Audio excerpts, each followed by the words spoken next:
RK news కి స్వాగతం. మాజీ ఎమ్మెల్సీ ఆదిరెడ్డి అప్పారావు జన్మదిన వేడుకలు ఘనంగా నిర్వహించారు. 3వ వార్డులోని సుబ్బారావుపేటలో సిటీ బలజ సాధికార కమిటీ అధికార ప్రతినిధి కుడుపూడి సత్యబాబు ఆధ్వర్యంలో మాజీ ఎమ్మెల్సీ ఆదిరెడ్డి అప్పారావు జన్మదిన వేడుకలు ఘనంగా జరిగాయి.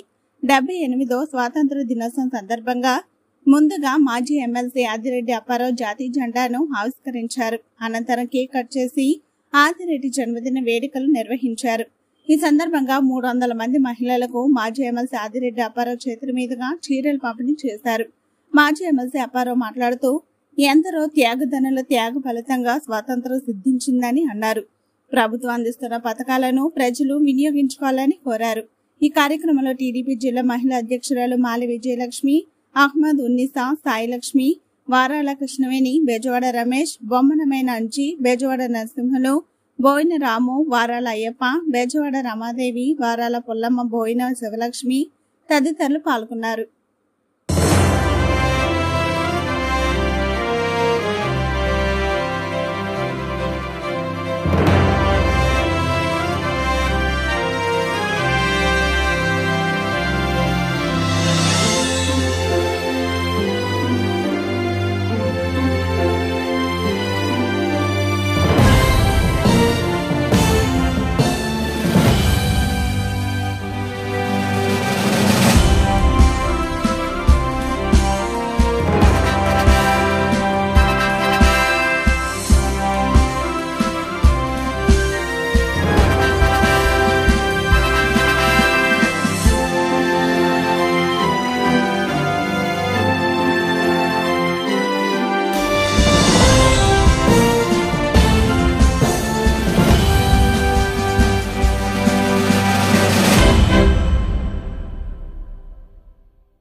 స్థానిక 3వ డివిజన్ సుబ్బారావుపేట రామాలయం నందు 78వ సంవత్సర దినోత్సవ కాంక్షలో జెండా ఆవిష్కరించడం జరిగింది. మాజీ ఎమ్మెల్సీ ఆదిరెడ్డి అప్పారావు చేతుల మీదుగా. అలాగే ప్రతి సంవత్సరం లాగే జెండా ఆవిష్కరణ అనంతరం మా అధినాయకుడు ఆదిరెడ్డి అప్పారావు గారు ఎమ్మెల్సీ గారి జన్మదిన శుభాకాంక్షలు సందర్భంగా ప్రతి సంవత్సరం కూడా కేక్ కట్ చేసి 3వ వార్డులో అందరూ కూడా చీరలు పంచిపెట్టడం జరుగుతుంది. అలాగే ఈ సంవత్సరం కూడా అంగరంగ వైభవంగా ఆయన జన్మదిన శుభాకాంక్షలు జరిపించుకుని ఇక్కడ కూడా చీరలు పంచిపెట్టడం జరుగుతుంది.